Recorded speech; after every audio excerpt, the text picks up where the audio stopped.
여러분은 혹시 이런 생각을 해보신 적이 있나요?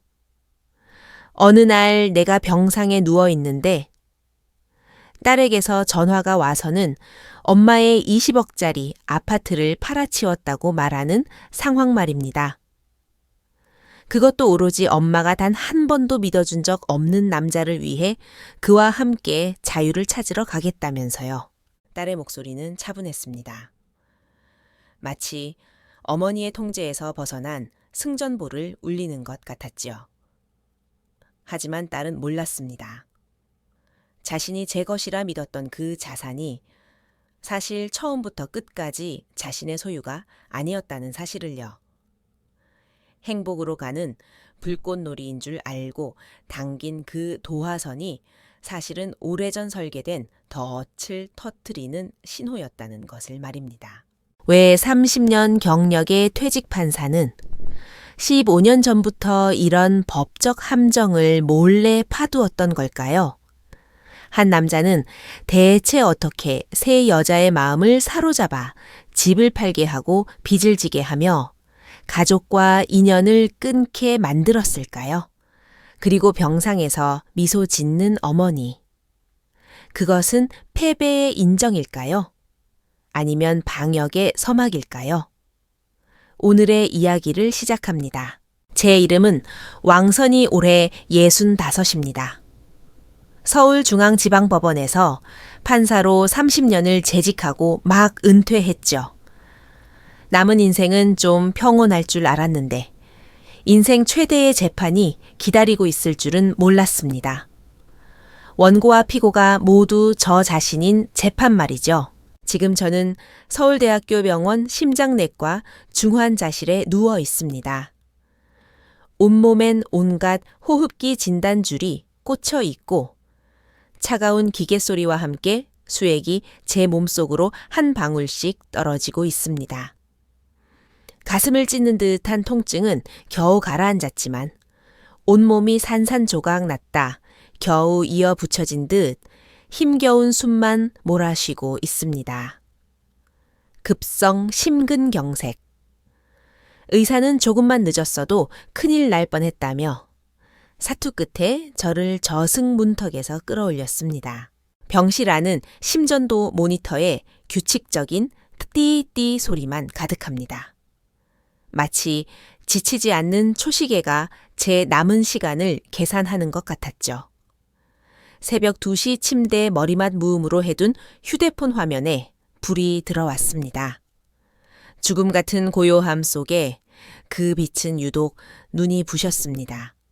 딸 소연이었습니다. 저는 힘겹게 손을 뻗어 수신 버튼과 스피커폰을 눌렀습니다. 간호사가 절대 무리하지 말라고 당부했지만 소연이의 전화였습니다. 소연아, 제 목소리는 모래종이처럼 거칠었습니다. 전화기 저편에선 몇 초간 정적이 흘렀습니다. 걱정도 안부도 없었습니다. 그리고 얼음장처럼 차가운 목소리가 들려왔습니다. 엄마 나 통보하려고 전화했어. 나 준우 씨랑 내일 혼인신고하러 가기로 했어. 순간 가슴이 조여왔고 통증이 다시 고개를 들기 시작했습니다. 주준우. 그 남자는 딱 한 번 봤습니다. 지난달 소연이가 들떠서 집에 데려와 저녁을 먹었죠. 겉보기엔 완벽했습니다. 명문대 출신 금융 엘리트에 매너도 좋고 소연이를 끔찍이 아끼더군요. 하지만 저는 법정에서 그런 남자들을 너무 많이 봤습니다.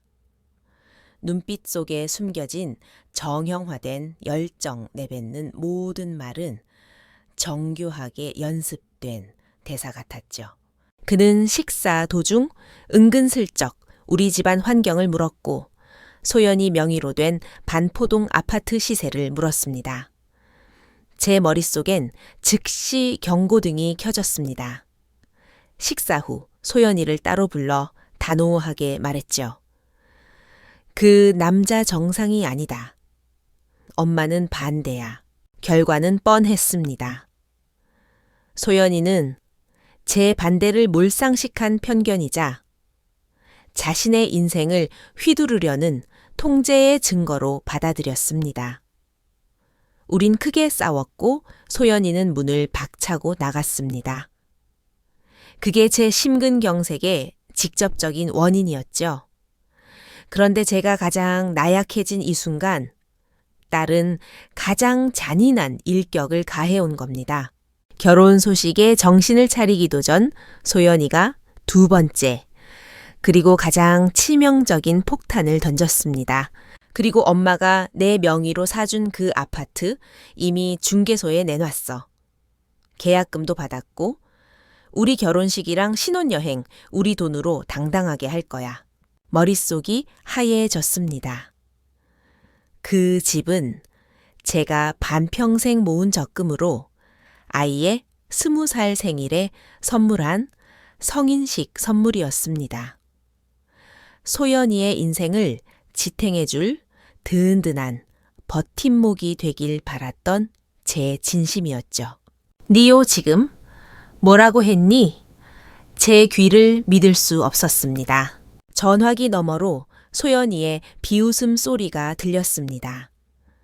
그 소리는 수술칼로 가슴을 가를 때보다 더 아프게 다가왔습니다. 아이는 주준우가 가르쳐준 게 분명한 대사들을 판결문을 낭독하듯 읊어댔습니다. 이건 우리의 독립이야. 엄마 나 이제 30이야. 엄마 죄수가 아니라고. 엄마는 항상 엄마 방식대로 내 인생을 설계하고 통제하려고만 해. 나도 내 삶이 필요해. 통제라니. 평생 수많은 사건 기록을 검토하고 거짓말을 들어왔지만 제 하나뿐인 딸의 입에서 그 단어가 나올 줄은 몰랐습니다. 독을 바른 비수처럼 제 심장에 정확히 꽂혔습니다. 전화가 끊겼습니다. 띠띠띠. 심전도 모니터의 곡선이 미친 듯이 일렁이다가 결국 한 줄기 직선이 되어 날카로운 비명을 질렀습니다. 제 세계는 경보음과 밖에서 들려오는 급박한 발걸음 소리에 잠식되었습니다. 의식이 암흑 속으로 빠져들기 직전 저는 하얀 천장을 바라보며 오히려 정신이 맑아지는 것을 느꼈습니다. 절망도 분노도 아니었습니다. 저는 오직 나 자신만이 들을 수 있는 목소리로 나직이 읊조렸습니다. 그래, 소연아. 하지만 너는 한 가지 잊은 게 있구나.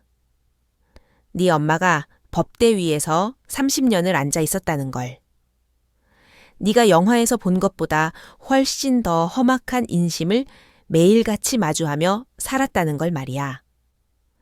너를 사랑한다고 해서 내가 너에 대해 아무런 방어벽도 치지 않았을 거라 생각했니? 특히 네 뒤에 숨어서 너의 모든 것을 집어삼키려는 그 늑대 같은 놈에 대해서 말이야. 병원에서 일주일간 더 머문 뒤에야 퇴원 허락이 떨어졌습니다. 소연이는 단 한 번도 오지 않았고 안부 문자 하나 없었습니다. 오직 주준우만이 예비사위 노릇을 하겠다며 가식적인 과일 바구니를 들고 한 번 찾아왔을 뿐입니다.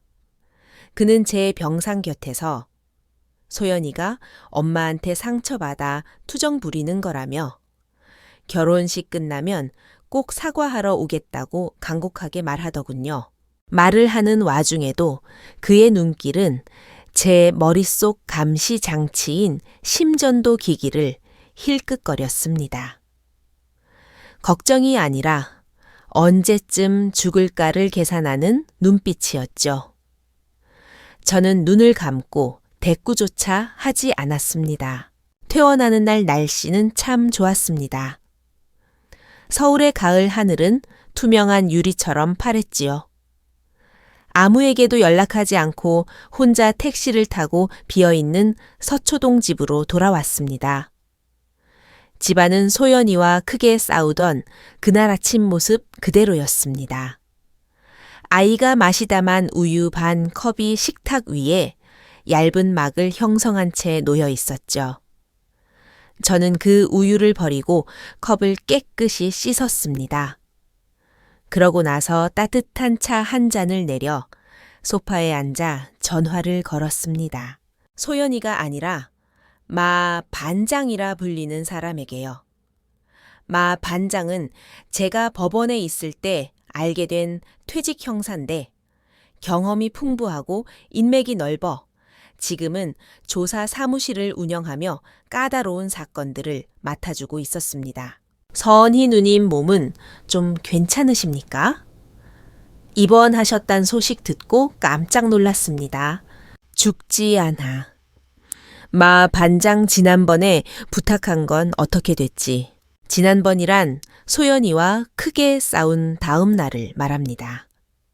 가슴이 답답하고 예감이 좋지 않았을 때 저는 이미 마 반장에게 전화해 주준우의 뒤를 캐달라고 부탁했었습니다. 판사로서의 직업병이라 해도 좋고 사전 재산 보전이라 해도 좋았습니다. 기선제압이 필요했으니까요. 인 그래도 보고드리려 했습니다. 이 자식 아주 전문적인 꾼입니다. 부잣집 딸들만 골라 낚는 낚시꾼이에요. 화려한 이력 명문대 졸업 사모펀드 파트너. 전부 가짜입니다. 회사는 종이회사가 전부고 본인 명의 차도 집도 없습니다. 타고 다니는 포르쉐는 렌트고 살고 있는 강남 오피스텔도 월세예요. 카드 빚만 산더미고요. 저는 조용히 듣고 있었습니다.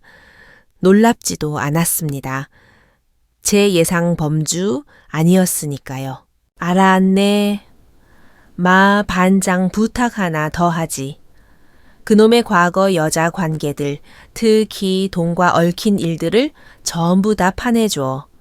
최대한 빨리. 걱정 마십시오. 제 전공 아닙니까? 전화를 끊고 차를 한 모금 마셨습니다.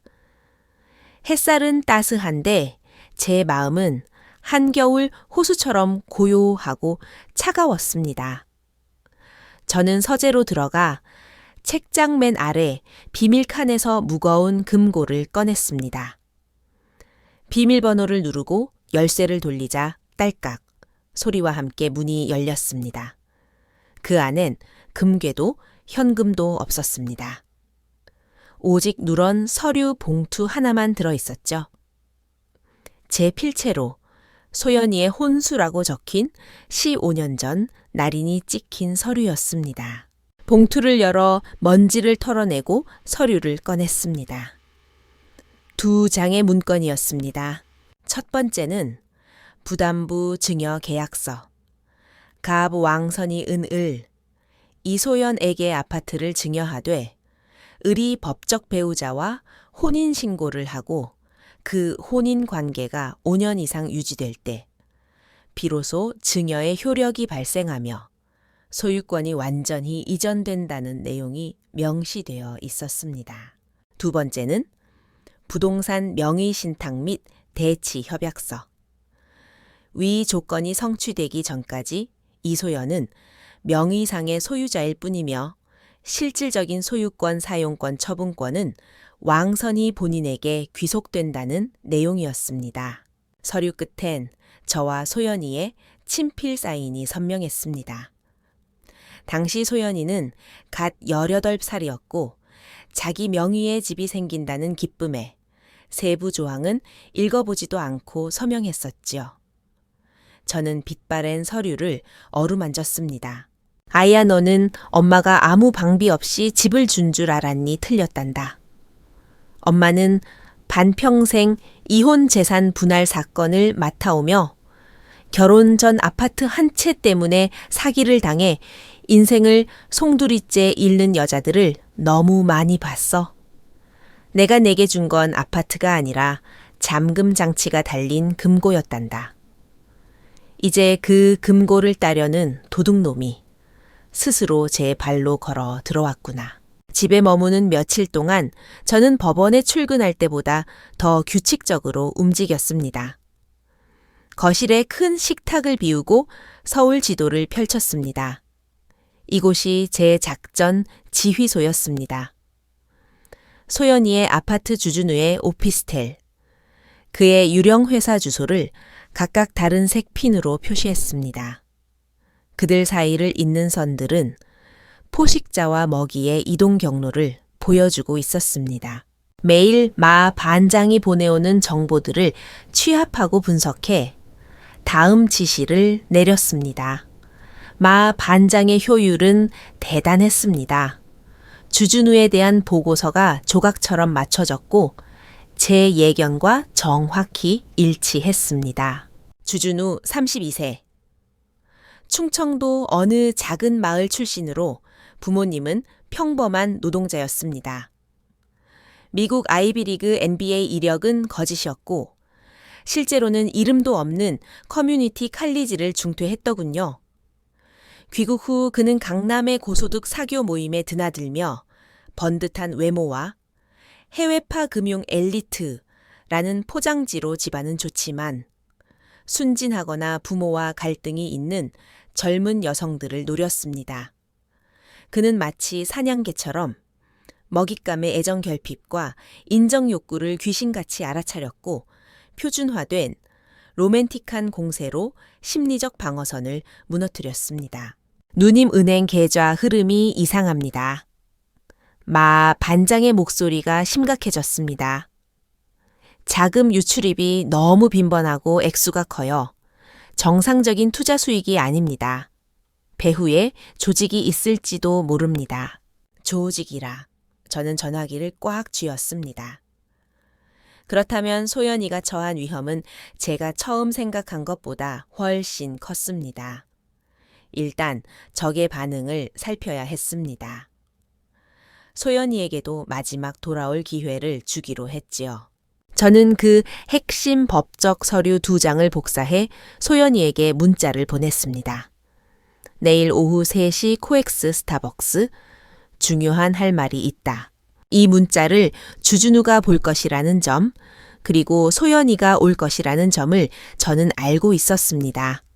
소연이는 자신이 이미 독립적인 성인이라는 걸 제게 그리고 주준우에게 증명하고 싶어 안달이 났을 테니까요. 다음 날 저는 30분 일찍 도착해 돈과 욕망이 얽힌 강남의 빌딩 숲을 내려다봤습니다. 이곳에서 처리했던 금융 범죄 기록만 쌓아도 제 키보다 높을 겁니다. 오후 3시 정각 소연이가 나타났습니다. 수척해졌지만 화려하게 화장을 하고 명품 가방을 들고 있더군요. 주준우가 소연이가 가로챈 계약금으로 사준 가짜 번영이었습니다. 소연이는 제 맞은편에 앉아 엄마라는 호칭도 없이 경계 가득한 눈빛으로 저를 쳐다봤습니다. 저는 군더더기 없이 2 서류의 복사본을 밀어 놓았습니다. 소연아, 너와 그 주준우라는 사람이 허황된 꿈을 꾸기 전에 이 서류들부터 제대로 읽어보는 게 좋겠구나. 소연이의 시선이 서류에 머물자 얼굴에서 핏기가 가시기 시작했습니다. 세부 조항은 기억 못하겠지만 마지막에 적힌 자신의 서명은 알아본 것이죠. 엄마, 이게 대체 무슨 뜻이야? 목소리가 떨리기 시작했습니다. 띠뜻은 간단해. 저는 법정에서 당사자에게 법리를 설명하듯 차분하게 말했습니다. 첫째, 이 증여 계약서에 따라 아파트 소유권은 아직 내 것이 아니다. 둘째, 이 협약서에 따라 너는 단독으로 이 아파트를 매각할 권리가 없어. 저는 잠시 멈췄다가 쐐기를 박았습니다. 네가 매수자와 체결한 계약은 법적으로 무효다. 네가 받은 계약금 2억 원은 사실상 계약 사기에 해당해. 매수자가 고소하면 너는 형사처벌을 피할 수 없다. 소연이의 입술이 파르르 떨렸습니다. 충격과 분노, 그리고 뒤통수를 맞은 듯한 만견자실함이 교차했습니다. 그때 소연이의 휴대폰이 울렸습니다. 주준우겠죠. 소연이는 마치 구원이라도 만난 듯 전화를 받았습니다. 소연이는 몇 번 응 하더니 다시 힘을 얻은 듯 벌떡 일어났습니다. 그러고는 테이블 위의 서류를 제 면전에 내동댕이 쳤습니다. 왕선희 씨 정말 지긋지긋해. 소연이가 제 이름을 부르며 소리쳤습니다. 이게 엄마 수법이야. 법으로 계약서로 온갖 수단으로 나를 옥죄는 거 준우 씨 말이 맞았어. 엄마는 나를 사랑하는 게 아니라 그냥 사람을 통제하고 싶은 것뿐이야. 소연이는 울면서 카페를 뛰쳐나갔습니다. 뒤쫓지 않았습니다. 저는 식어버린 커피를 한 모금 마셨습니다. 주준우의 세뇌가 생각보다 심각하더군요. 다음 날 법무법인 명의의 내용 증명이 날아왔습니다. 규격화된 문구였지만 허점투성이더군요. 제가 성인 자녀의 합법적 재산을 침해하고 혼인의 자유를 간섭한다는 내용이었습니다. 들어본 적도 없는 작은 법률 사무소더군요. 저는 그 내용 증명을 비웃듯 훑어본 뒤 컴퓨터 앞에 앉아 회신을 쳤습니다. 감정적인 단어는 배제했습니다. 오직 법 논리로만 채웠죠. 명의신탁의 효력 근거를 나열하고 증여 계약의 해제 조건을 지적했습니다. 그리고 마지막에 한 줄을 덧붙였습니다. 제3자가 감정적 수단으로 수증자를 유도해 자산을 처분하게 하는 행위가 지속될 경우 본인은 이를 약탈적 가스라이팅으로 간주하고 모든 법적 수단과 추적 권리를 행사할 것임. 이 메일을 과거 법원에 있을 때 알고 지낸 베테랑 동료들에게도 참조로 보냈습니다. 겁을 주려는 게 아니라 이건 단순한 가정 불화가 아니라 증거와 후수를 갖춘 정식 방역이라는 걸 상대에게 알리기 위함이었습니다. 이 편지를 받으면 주준우에겐 두 가지 길밖에 없습니다. 제 섯을 퍼런 강경함에 겁을 먹고 꼬리를 내리고 도망치거나 아니면 수십억 아파트에 눈이 멀어 계획을 앞당겨 무리수를 두거나 찬물이 뜨거운 물 속에서 서서히 펴지는 것을 보며 저는 확신했습니다. 그는 두 번째 길을 택할 겁니다. 망나니 같은 놈들에겐 탐욕이 공포를 항상 이기기 마련이니까요. 저는 그가 마지막 치명적인 빈틈을 보이기만을 기다리면 됐습니다. 제 회신이 깊은 늪에 던진 폭탄 같았는지 수면 위는 평온했습니다. 더 이상의 내용 증명은 없었고 소연이와 주준우도 증발한 듯 조용했습니다. 하지만 수면 아래의 물살은 거셌죠. 주준우라는 악어는 다음 공격을 위해 잠시 숨을 죽이고 있을 뿐이었습니다. 일주일 뒤 마 반장의 전화가 왔습니다. 흥분이 섞인 목소리였습니다. 누님 물고기가 걸렸습니다. 그것도 아주 큰 놈이에요. 우리는 외딴 찻집에서 만났습니다. 마 반장은 두꺼운 서류 봉투를 내밀었습니다. 예상대로입니다. 그놈 누님의 메일을 받고 완전히 당황했어요. 어전을 해외 계좌를 알아보며 자금을 빼돌리려는 조짐이 보입니다. 그리고 소연 씨를 다그쳐서 더 빠른 길을 가려고 해요. 아파트 담보 대출 말입니다. 매매는 절차가 길고 변수가 많으니 집 문서를 담보로 대출받는 게 사기꾼들에겐 가장 빠른 현금 확보 수단이죠. 하지만 그게 핵심이 아니었습니다. 그놈 자금줄을 쫓다가 대어를 낚았습니다. 누님 짐작이 맞았어요. 이놈 연쇄 사기꾼입니다. 마 반장이 서류 두 뭉치를 펼쳤습니다. 첫 번째 피해자 수경. 상하이 유학생 출신의 부잣집 외동딸. 3년 전 전시회에서 주준우를 만나 사랑에 빠졌고 주준우는 소연이에게 했던 것과 똑같은 시나리오로 접근해 파혼 직전 그녀의 자산 6억 원을 가로채에 증발했습니다. 수경의 가족은 망신스러워 신고도 못하고 끙끙 앓고 있었죠. 두 번째 피해자 지민. 벤처 기업가 아버지를 둔 여성. 주준우는 그녀와 혼인신고까지 마친 뒤 공동 창업을 빌미로 아파트를 처분하게 해 10억 원을 챙겨 사라졌습니다. 혼인 관계였기에 사기로 입증하기가 어려워 결국 이혼 재산 분할로 처리됐고 돈은 이미 빼돌려진 상태였지요. 누님 이것 좀 보세요. 마 반장이 가리킨 공통점은 소름 끼쳤습니다. 주준우는 항상 여자의 집안에 큰 수술이나 갈등이 생겨 정서적으로 불안할 때를 노렸습니다. 그는 무리에서 떨어진 상처 입은 영양만 노리는 포식자였습니다. 제일 결정적인 것은 마 반장이 가져온 USB였습니다. 피해자 중 한 명이 주준우의 달콤한 말이 너무 비현실적이라 몰래 녹음해둔 파일들이었죠. 자기야 자기는 내가 본 여자 중에 가장 특별해.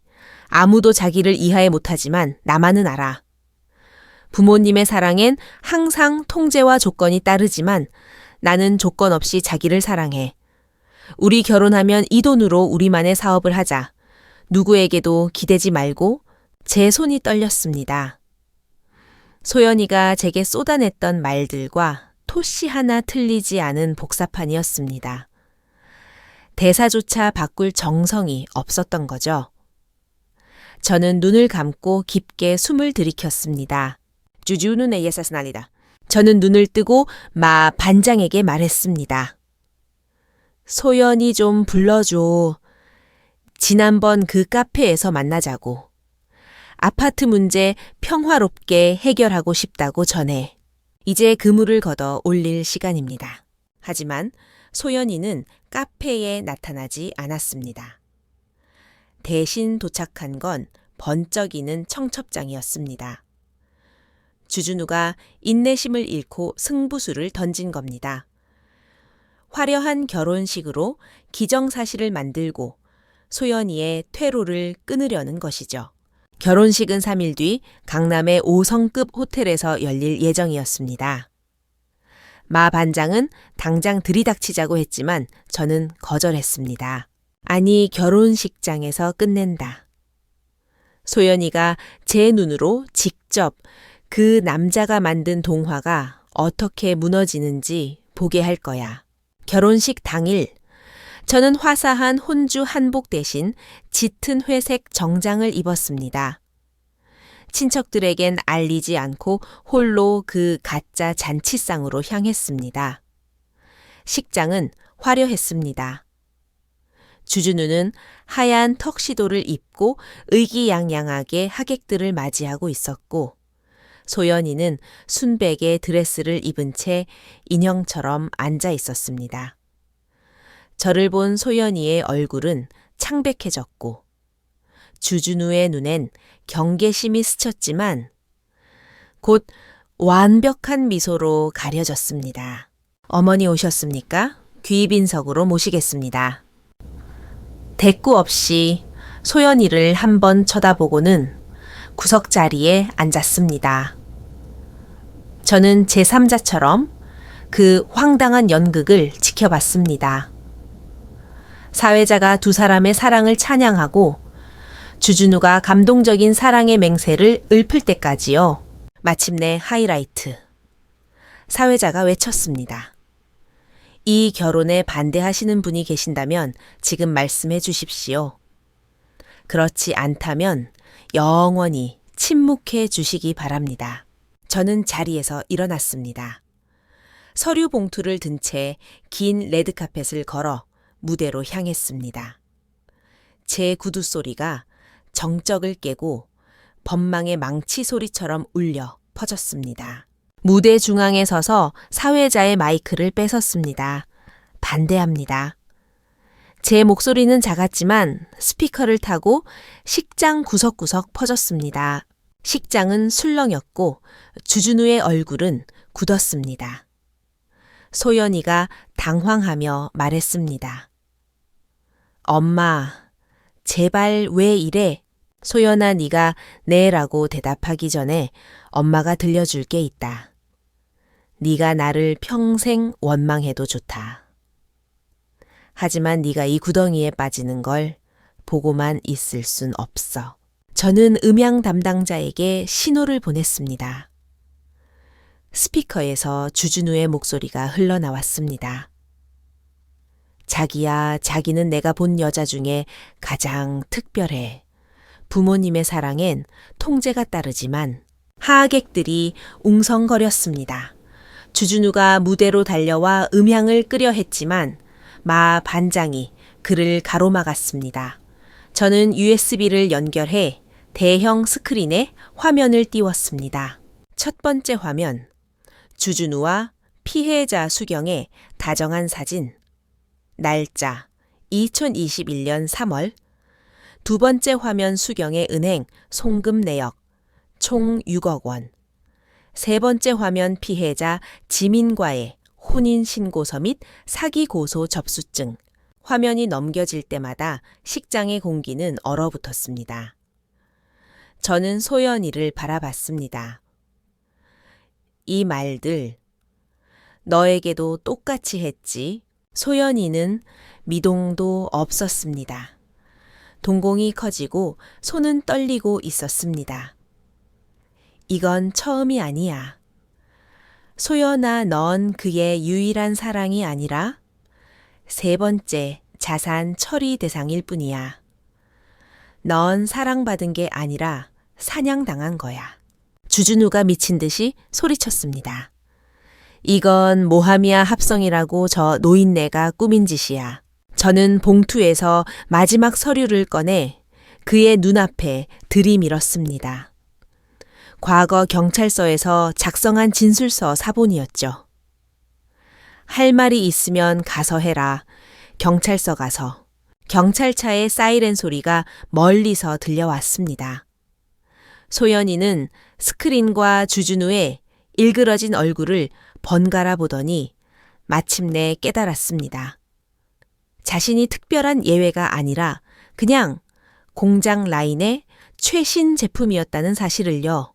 소연이는 떨리는 손으로 커다란 다이아몬드 반지를 뺐습니다.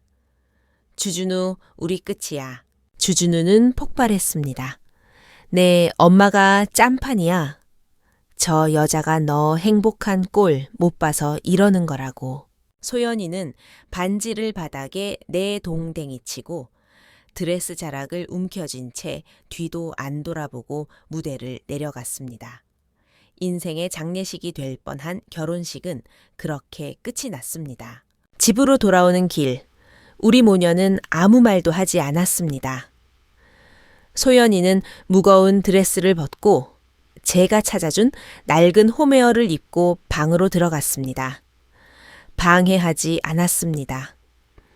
스스로 동화를 찢어발기는 고통은 치유의 시간이 필요하니까요. 나흘째 되던 날 아침 방문이 열렸습니다. 주방에서 죽을 쓰고 있는데 인기척이 느껴졌습니다. 엄마. 소연이의 목소리는 잠겨 있었습니다. 밥 다 됐다, 앉으렴. 소연이는 식탁 앞에 앉아 한참 동안 죽그릇만 바라보다 입을 뗐습니다. 미안해, 엄마. 3일 동안 자존심과 환상을 다 씹어삼키고 뱉어낸 한마디였습니다. 엄마, 나는 정말 그 사람이 나를 사랑하는 줄 알았어. 나를 이해해주는 유일한 사람인 줄 알았어. 그놈들은 법정에서도 그렇게 울면서 말한단다. 증거가 나오기 전까지는. 엄마는 언제부터 의심한 거야? 처음 만난 날부터 뒷조사했어. 저는 솔직하게 말했습니다. 소연이는 씁쓸하게 웃더군요. 정말 아무도 안 믿는구나, 엄마는. 아니, 나는 그냥 그런 놈들을 너무 많이 봐온 것뿐이야. 소연아, 엄마는 조사한 걸 후회하지 않아. 다만 내게 사랑은 맹목적으로 부모와 대립하는 게 아니라는 걸 더 일찍 알려주지 못한 게 한스러울 뿐이야. 소연이는 고개를 숙이고 쭉 위로 눈물을 뚝뚝 흘렸습니다. 엄마 이제 어떻게 해야 해 신고할까? 저는 고개를 저었습니다. 신고는 당연히 해야지. 하지만 지금은 아니야. 그놈은 교활해서 지금 증거로는 금방 풀려날 수도 있어. 그놈을 완전히 사회에서 격리시키려면 직접적인 사기 실행 증거가 필요해. 저는 소연이의 눈을 똑바로 쳐다봤습니다. 소연아, 30년 법조인 인생을 걸고 저놈은 그냥 못 보내준다. 저놈은 사회의 독종이야. 내가 계획이 하나 있다. 하지만 네 도움이 필요해. 다시 그놈을 마주하고 연기를 해야 해. 다시 불길 속으로 걸어 들어가는 기분일 거야. 그래서 선택은 내게 맡기겠다. 할 수 있겠니? 소연이는 한참을 망설이다가 제가 평생 본 적 없는 강철 같은 눈빛으로 고개를 끄덕였습니다. 할게 엄마. 내가 내 손으로 그 자식 보낼 거야. 작전명은 회귀후이귀. 소연이는 주준우에게 전화를 걸었습니다. 생애 최고의 연기였습니다. 전화기가 연결되자마자 소연이는 오열하며 말했습니다. 엄마의 강압에 어쩔 수 없었다고 그래도 아직 당신을 사랑한다고.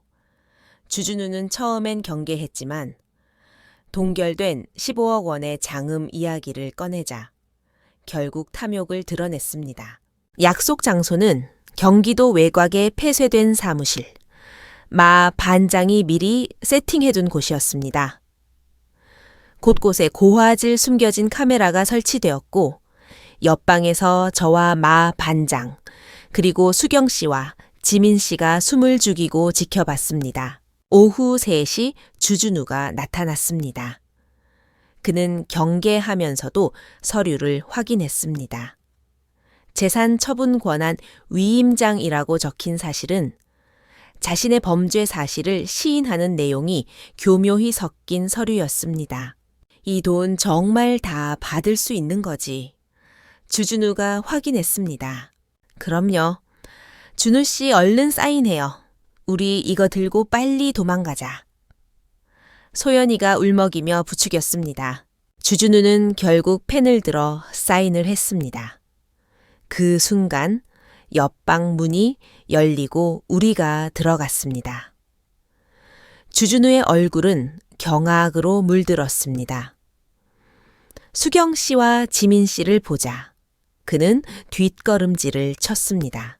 주준우 오랜만이야. 내 돈 6억은 잘 썼니? 우리 혼인 신고서랑 아파트 매각 대금 내역서야. 기억나. 주준우는 소연이를 붙잡고 소연아 이건 함정이야.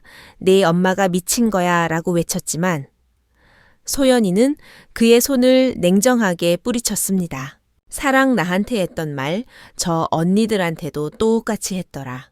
너 같은 건 인간도 아니야. 그때 경찰이 들이닥쳤고 주준우의 손목엔 차가운 수갑이 채워졌습니다. 그가 연행되며 제게 왕선이 이 미친 할망구 후회하게 해줄 거야?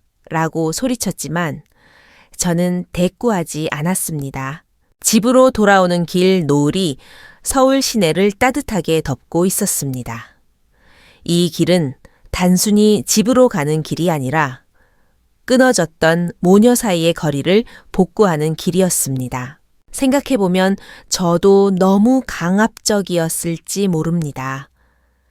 제가 더 멀리 보고 더 잘 안다는 이유로 아이의 길을 미리 깔아주고 실수를 원천 봉쇄하려 했으니까요. 아이는 서류 뭉치가 아니라 살아있는 사람인데 말이죠.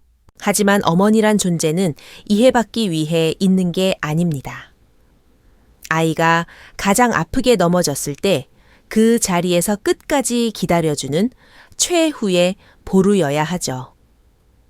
설령 아이가 나를 미워하고 원망하더라도 아이의 인생이 무너지는 것만은 막아야 하는 벽 말입니다. 오늘의 이야기는 여기까지입니다. 만약 어머니가 15년 전 미리 그물을 쳐두지 않았다면 소연이의 결말은 어땠을까요? 여러분은 부모와 성인 자녀 사이 사랑의 경계가 어디에 있다고 생각하시나요? 피를 흘리더라도 스스로 부딪히게 두어야 할까요? 아니면 보이지 않는 곳에서 최후의 방어선을 쳐주어야 할까요? 여러분의 소중한 의견을 댓글로 남겨주세요. 모든 댓글은 정성껏 읽어보겠습니다. 영상이 도움이 되셨다면 구독과 좋아요 부탁드립니다. 여러분의 응원이 큰 힘이 됩니다. 우리는 다음 지혜로운 이야기로 다시 찾아뵙겠습니다. 감사합니다.